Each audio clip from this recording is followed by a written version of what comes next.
This is Hyrule Warriors Age of Imprisonment. We're here on the Nintendo Switch 2. Be sure to like the video, subscribing is great as well. So this is basically a very interesting fill-in to the narrative between Breath of the Wild and Tears of the Kingdom, specifically the latter, Tears of the Kingdom, where you are getting background context into what exactly Zelda was up to during that big moment where Link reaches out and, basically the start of the Tears of the Kingdom really gets, kicking. And then you get to see Zelda traveling into the past, meeting some heroic figures from history, specifically the, I guess you would say, Breath of the Wild characters or constructs of those characters, if that makes sense. If you played the games, you kind of get an idea story-wise what I'm getting at here. And basically, you get to fill in the blanks, as to say, with this character, and you get to do so in what is a Dynasty Warriors sort of wrapper, which makes sense. Or, well, they've more or less taken the Dynasty Warriors gameplay and they've wrapped the Zelda aesthetic of the modern era behind it.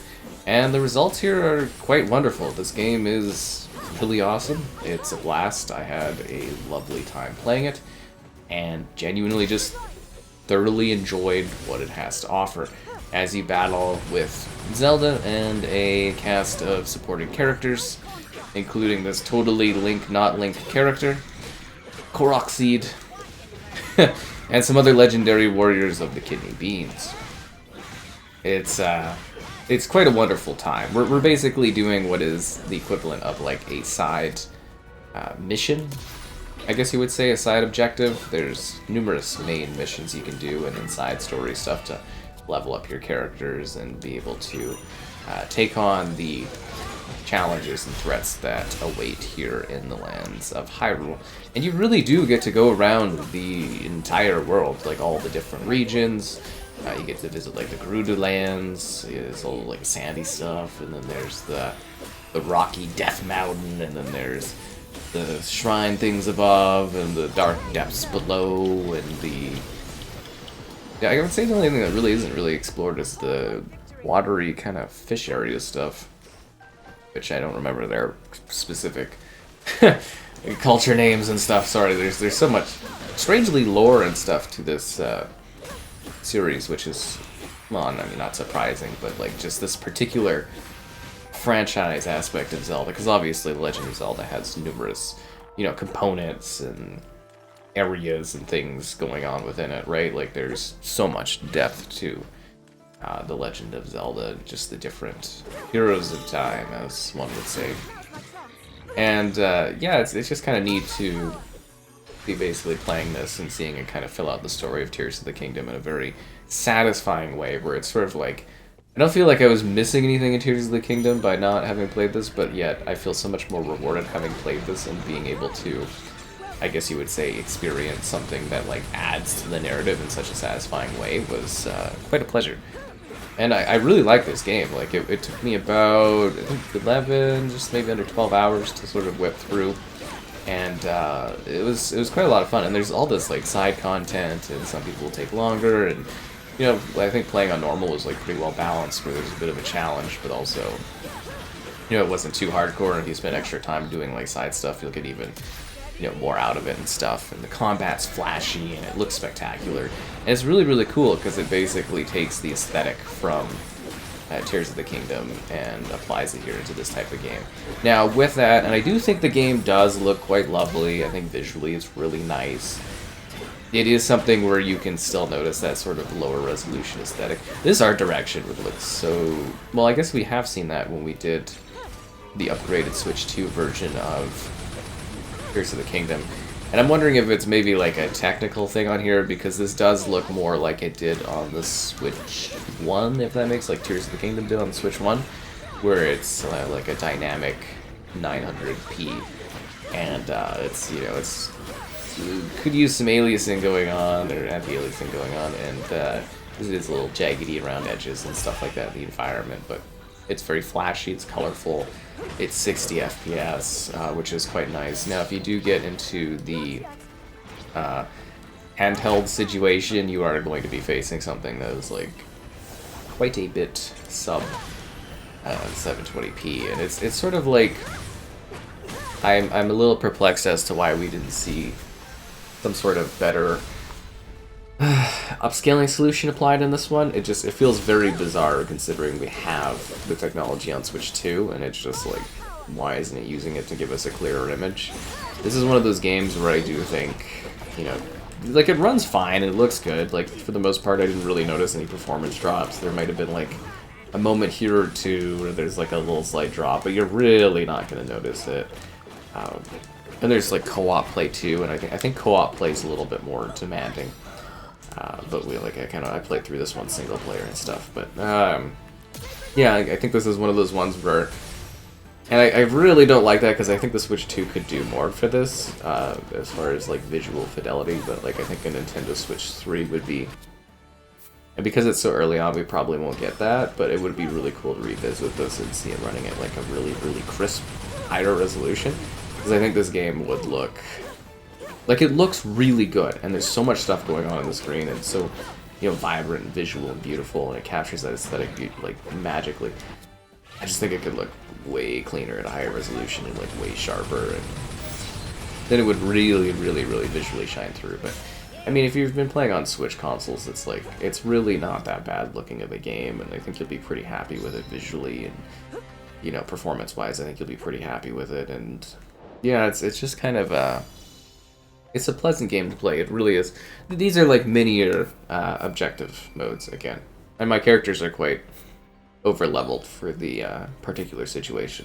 And there's all these materials and crap that you collect and you can sell and you can use to upgrade your stuff and buy new positions. There's sort of this like big battle map of all of Hyrule kind of going on. So you fight to reclaim a territory, and then you can get these bonuses with the materials you have that will improve your characters further and allow you to basically, you know, kind of fight and do... Did we do this one? We did not do this one. And then you can fight in all these different regions, and there's different allies you can choose, and you can kind of like swap things up. Like, we could put in Artie here as a different character for that. And there's like Rauru! Yeah, we can have Rauru in here. And they all have different like skill sets and talent sets, and some weapon variation as they go on in battle too, which is quite cool. But you get to see very different aesthetics across the game. Like I said, it is Hyrule, but you get like the forests, you get the mysterious, the old mystical Hyrule forest, but there's all these different places you can go. The sand area, the snowy place with the Rita, the birds, the bird people. Which, whenever I think of bird people, I think of Civilization 2, Test of Time, where they've got like the bird species kind of fighting, but yeah, there's that, and all the regions are pretty well. Like, if you visited it in Tears or Breath of the Wild and stuff, you're able to take that in here, and it's all kind of available to enjoy, which is great. This is a very, very small map. These are like little tiny skirmishes. The main maps are so much more impressive in terms of scale and things that you're doing. Like I said, this really is just like side content to kind of level up your character. There's also like a buy place that you can go to where you can do training in that in order to level up a little faster with the rupees you earn. And I was really abusing that towards the end of the game in order to level up my characters a lot faster. And, you know, the whole thing's streamed on the channel if you need to see more gameplay, like regular gameplay of it. But I would mostly say it was actually, I think, one of my favorite Zelda experiences, just because it was a lot less stressful, I guess you would say. A lot less stressful. And it was just really quite fun to play. It's a really good sort of hack and slash, you know, you destroy 1,000 units, kind of, you know, the Dynasty Warriors sort of thing of it all, which is kind of fun. And I don't know, it was just really, really good. The story was well done. I love the cinematics in this. Like, that's something I think is really missing for me from the mainline Zelda narrative stuff, is the narrative, the the way they do cinematics and stuff. And I know the story of like Zelda is like more of a you story tell through what you're doing, but it was so helpful and so so much more engaging to basically see the narrative of like this game be developed through cinematics and character and storytelling and narration and stuff. The characters are a little, I guess they're very Noble-esque, but they are a little like their wording and phrasing is a little. Zelda is too eager to kind of please and stuff, if that makes sense. Like she's too kind and I would say maybe benevolent or something, but like yeah, she's almost like too nice. Which is funny, but you know, they want her to be a very pure character, but there could have been a little bit more edge to her, especially since she is like the most OP character, I think, in the history of Zelda. Like, if I was Link, and after all the work I did in Breath of the Wild, Tears of the Kingdom, I saw Zelda come out and start wielding a light, like, she's basically got a lightsaber, mowing through enemies like this. I'd be sitting there being like, are you for real?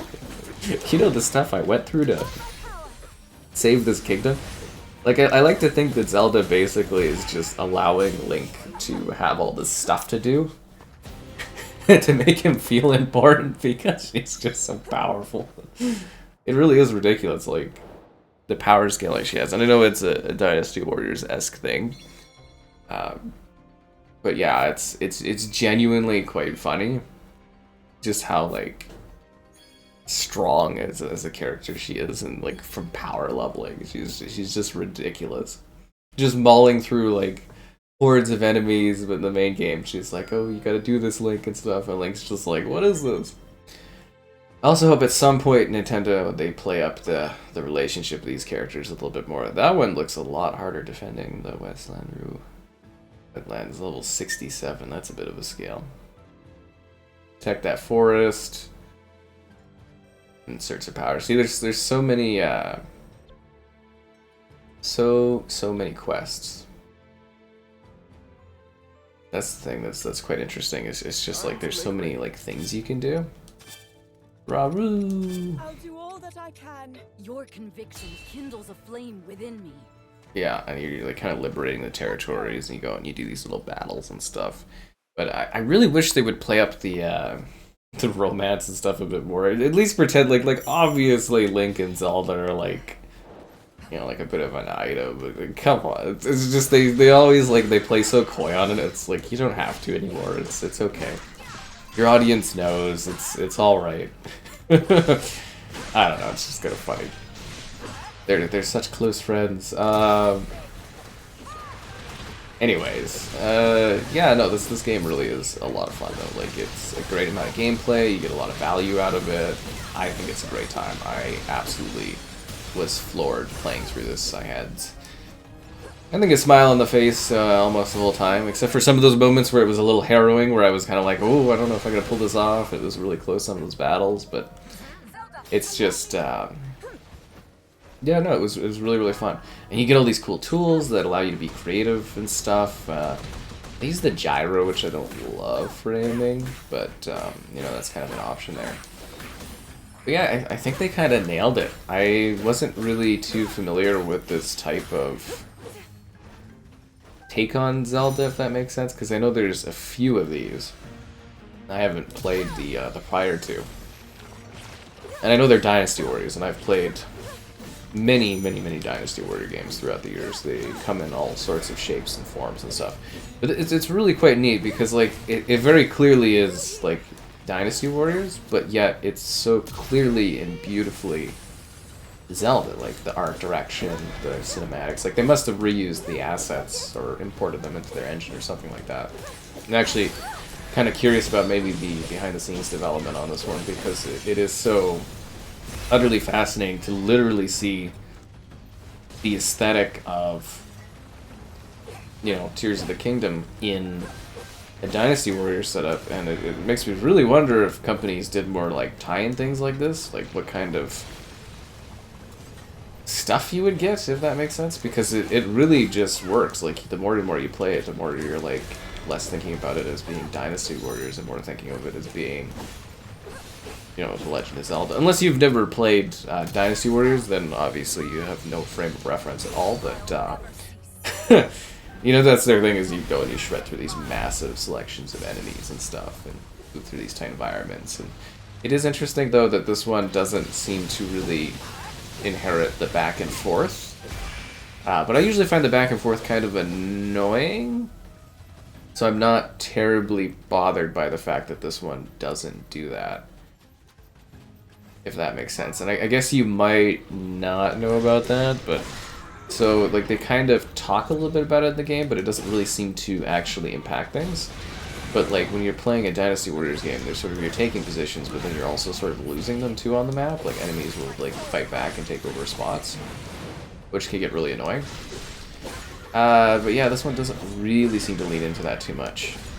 But that is a strategy part of that series, is actually taking territory and holding territory, right? So that is quite fascinating. But anyways, this is just a lot of fun. You just killed like hundreds, thousands of units depending on the scenario. Do these crazy battle power-up things as you scale and eventually like crack through enemy shields to kill them faster. And all these different enemy types that if you've played Breath or Tears, you definitely will be familiar with those sort of options and attacks and enemies and locations. And it's just like, it's a really genuinely creative and well done game. That is a blast. I'd actually love to play more of these. I don't really know what more story you could fill in.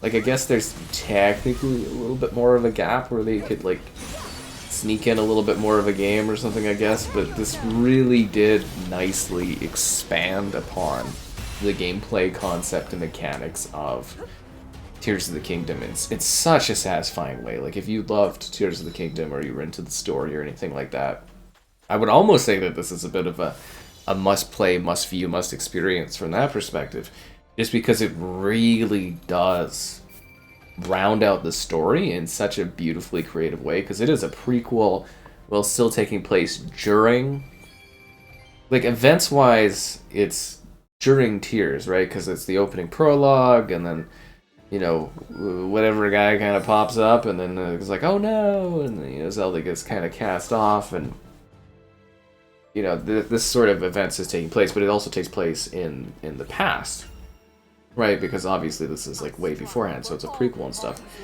It's just, it's such a fascinating concept to me, because it's basically, you know, the sort of design of narrative where you're rounding out a game, and you so rarely get to see that with video games. Like movies, books, yeah, sure, they do that kind of stuff all the time, right? You get prequels and spin-offs, and it's not like games don't do it. Some franchises sort of go rampant with it, but I think a lot of series stuff typically doesn't, especially Zelda, where I guess you would say you kind of, it's somewhat lacking in narrative, at least in cinematics and story delivery like this. And I know you experience in Tears, I will say, had a lot more story, like narrative stuff going for it compared to Breath of the Wild. But it does sort of make you sit there and kind of be like, I'd like more story delivery in these games. And the others, you know, the other Zelda games too, it's sort of a similar thing where you've really got to like piece things together instead of just being delivered it. And what's so cool about Tears of the Kingdom, Breath of the Wild, this game that kind of fills that in, is it actually does fill in the story and add to it in very pleasing and satisfying ways that give you a more complete and satisfying journey that I quite appreciated. And this is a lot easier going than Tears of the Kingdom was. Tears of the Kingdom had some stressful parts to it, but this one, it plays nicely, plays well, and yeah, I really liked going through this and experiencing what it had to offer, and you know, fighting all these different enemies and saving Hyrule, as to say, and then seeing that there is lots more to do if I wanted to. Like, this is all I've been showing here is secondary content to reclaim territories. Like, none of it has to really specifically be done.